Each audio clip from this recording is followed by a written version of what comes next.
It's Wednesday, April 7th, 2021, and we're going to talk Cardano Roadmap. Get ready. Let's go.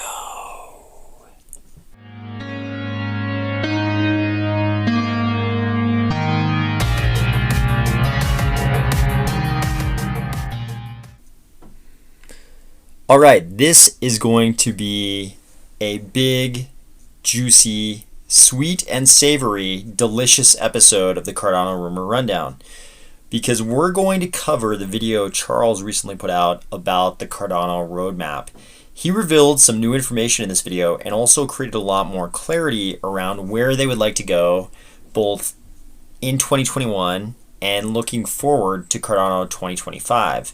Some of the things are things they're still thinking about, things they haven't really even decided, exactly how they're going to do them. But a lot of the things we're going to talk about are like, hey, we're going to put out a paper this year on this and maybe even a prototype this year. So there's some short-term things, some long-term things. But I think it's really important to know where the project's going. And one of the good things about Cardano is that we don't have to guess. We don't have to just guess where things are going. They try to tell us. They try to be pretty transparent. The drawback to this strategy is that sometimes they tell us about stuff and it takes longer than we hope it's going to take, and probably longer than they think it's going to take. I think that's just a reality of building software, right? It always takes longer than you think. It's always a bigger project than you think. There's always more problems than you think. But I personally like that they tell us what's going on right at the start. Tell us where they're headed, where they think they're going, how they think they're going to get there. I like this level of transparency. For some people, it's too much. They want to know, hey, next month we're doing this, and some people don't want to know early on, hey, we're gonna pursue one of the following four things. I like that level of access to their thinking, and I think that's what we got in the Charles Roadmap video. So we're gonna cover that. This may end up being a two-parter. This may just end up being part one, and we may have to cover this in two parts. But I think it's important to consume this information and look at exactly where the project's going. So let's get started. Before we actually get started though, we're going to cover one news item, which I think is also important because I love this use case and I think it's one of the most straightforward blockchain use cases. That's what we'll actually cover first, and then we'll start hitting the roadmap topics. Item number one, Cardano is now officially in the supply chain traceability business. And you can see from this article title, it is in conjunction with ScanTrust. And from the photo, those are I believe those are the Abulad sisters, one of whom was in the Forbes 30 under 30. That, I believe, is their vineyard in Georgia, not the home of the ATL in the Southeast United States, but the nation state of Georgia in the Caucasus, which has been producing wine for a long, long time. And that looks like an awesome, healthy vineyard. Look at that. They look like they know their wine. They look like they're either just happy to have their photo taken, or perhaps they've already drank a couple glasses of wine. But in any case, I want my wine to be made by happy people like this who seem to actually enjoy wine, not just corporate shills who want to buy grapes and come up with some creative marketing campaign to sell a lot of bottles of super lame Merlot or something. So looks like this is the Georgian artisan wine producer Spies Wine, a family-owned vineyard nestled in the Imereti region in western Georgia at an elevation of 698 feet above sea level. They currently export to more than a dozen countries, 3 generations of expert winemakers. So now with the Cardano ScanTrust application, they will connect metadata on the Cardano blockchain to unique and traceable ScanTrust QR codes on Spies wine bottles destined for international markets. So if you receive a bottle of wine in Europe or elsewhere, you'll be able to scan a QR code, I'm assuming on the label on the bottle, and learn about the origin of this wine. And even though it's not something maybe we encounter that much in North America or Europe, the counterfeiting of consumables is a really big thing, definitely in Asia. I believe I've seen videos on YouTube of people creating fake Heineken even in Asia. I found a video where two one South African expat and one American expat living in China. They'd been there over a decade, I think. Had wives, Chinese kids. So very much a part of China as expats, and they had actual video of I think it was them, might have been them walking into a warehouse where guys were making fake Heineken and throwing fake Heineken labels on it for sale in the Chinese market. So counterfeiting of drinks is an actual thing, and certainly with wine, it gets even crazier. So while this use case may seem unnecessary, maybe if if you live in the United States and you're drinking wine from Napa or Sonoma, or if you're in continental Europe and you're drinking French, Italian, Spanish wine, whatever, it may not seem like a big deal, but in a lot of markets in Asia, it is a big deal. And also in Asia, at least when I've been in Asia and looked at wine prices, like wine is uh, last time I looked at wine in a market, it was probably three times as expensive as it was, like the same domestic wine I could buy in the United States was three times as expensive in the Asian market I was looking at it in. So this wine traceability thing is actually like a very useful use case. I think the great thing about this is a real world use case that people won't understand. If you say to someone, "Hey, there's counterfeiting of wine," and blockchain solutions can solve that, like people understand that. If I try to explain that to my mother, she's going to understand that. If I try to explain to her how automated price discovery works in liquidity pools and DeFi, she's not going to understand that.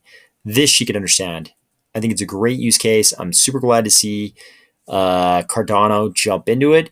The other thing is that supply chain traceability is the whole reason for being for a lot of crypto projects. I don't want to name any because I don't want to put anything negative out there about any particular blockchain, but there are whole blockchains that are just about supply chain traceability.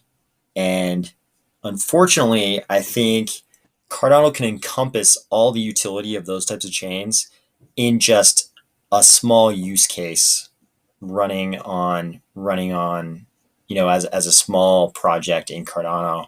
So I wouldn't say that to any super happy bag holders of those particular chains to their face, because I wouldn't want to make them sad. But I'm afraid that may become a reality, that Cardano may be Cardano may be so much more powerful that it can kind of subsume all their utility, just in a small part of its own project. So, anyways, Cardano is now in supply chain traceability, and next we are going to jump right into the roadmap.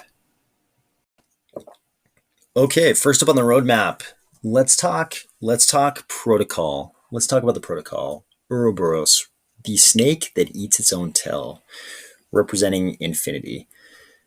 So Ouroboros Classic was 2016.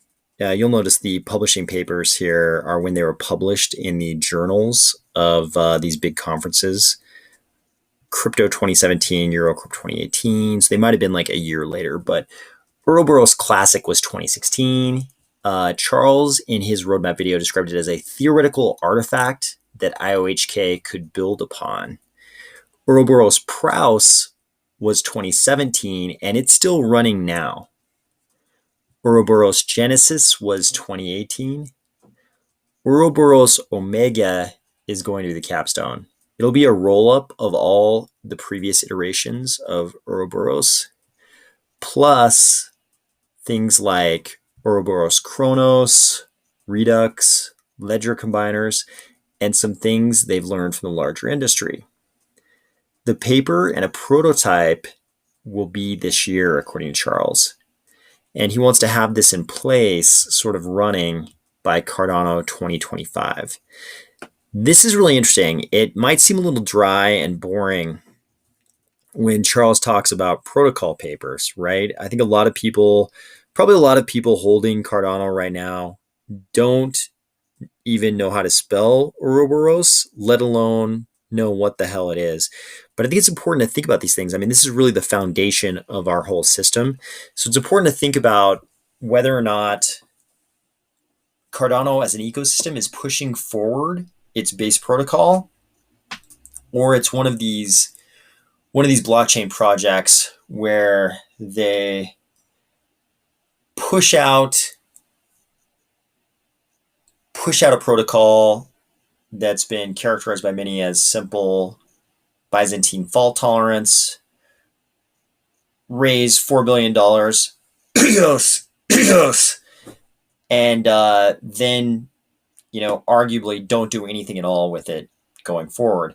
We're not that kind of project, right? It's like Cardano has, through IOHK, actual computer scientists trying to push forward computer science and cryptography, and they're interested in actually advancing the science. A side effect of advancing the science, I know that's going to sound pejorative to many people, I don't mean it that way, but a side effect of pushing forward the science is creating all this commercial potential that the Cardano blockchain has. So when I think about blockchain projects, I want to be a part of the project that is publishing papers like this in legit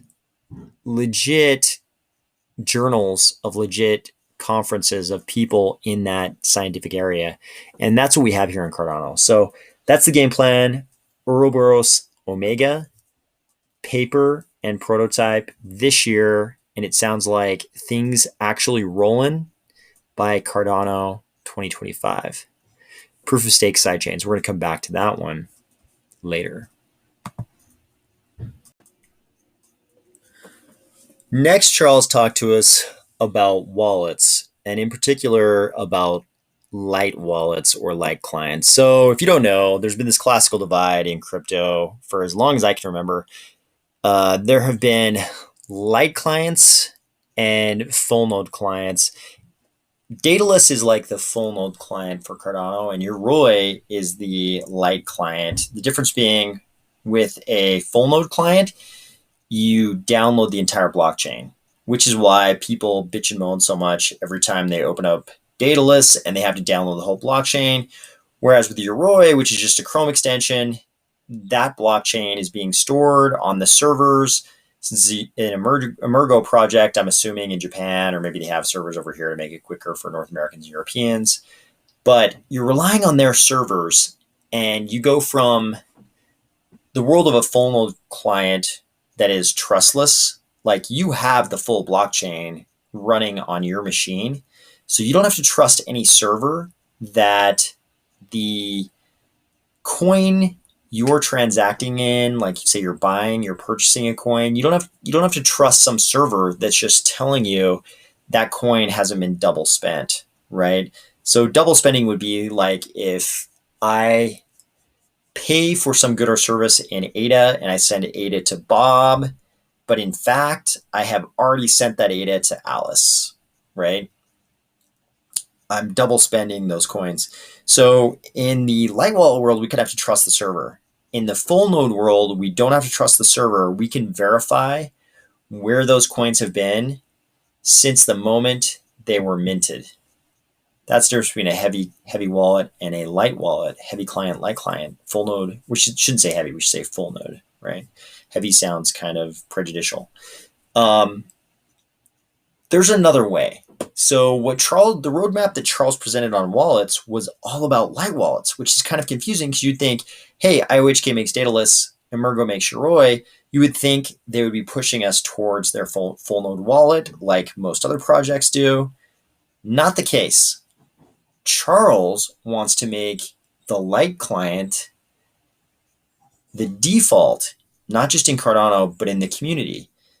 You go from a trustless system to a trust-based system. So Charles pointed to protocols currently on the market like Mina that are using recursive snarks. what are recursive snarks? So ZK snarks stands for zero knowledge, succinct, non-interactive argument of knowledge. So let's break that down. Zero knowledge, you don't actually know. You have zero knowledge. Succinct, right? It's succinct. It's not, what's the antonym? Expansive, right? Succinct, non-interactive argument of knowledge. So you're not actually going to interact with the data you're after, but you're going to have some argument about that knowledge. Basically, you can know that those coins haven't been double spent without actually having to interact with the data on that, right? I'm sure hardcore ZK snarks aficionados would quibble with my definition there, but basically what we're getting at is that you can have a proof that proves that the coins exist and they haven't been double spent with a very small amount of data. Like in the case of Mina, I think Mina is shooting for 22 kilobytes of data to make that proof, which is very much smaller than the amount of data you would need to download the whole blockchain in a full node wallet like Daedalus. So IOHK has been following Mina and also bulletproofs, which are also a type of snark. IOHK will bring out a paper and hopefully prototype of the Mithril protocol this year. It will be a similar trustless model where Light Wallet is the default, and you can still trust that the blockchain on the server is correct without downloading the whole chain. That's a big step forward for the whole crypto space, and I think we'll all be better off for it. Okay, those were the first 4 of 11 total topics that Charles covered in his roadmap video. I don't want to make this video too long, so we're going to split this up into 2 pieces. We'll cover the rest of it tomorrow. I'm actually going to record that second video right now because I have a large family event going on tomorrow night. So if any news happens tomorrow, normally I make these videos for you guys at the end of the day so that I can kind of cover everything. If any big news events go down, I can get that ready for you guys and show you first thing in the morning when you watch these videos. That's not going to happen tomorrow. I'm going to record that video for tomorrow tonight because tomorrow this event is too big and they will not tolerate your friend Army of Spies in the corner on his laptop. So I'm going to record that right now. So if like the Africa bird lands tomorrow, I may be late, but maybe I'll sneak into another room and just do a quick video on it. But if something big happens tomorrow and it's not in the video for tomorrow night, just know it's because I'm going to cover it the next day because I'm not supposed to be on the computer tomorrow. Anyways, with that, I will see you tomorrow.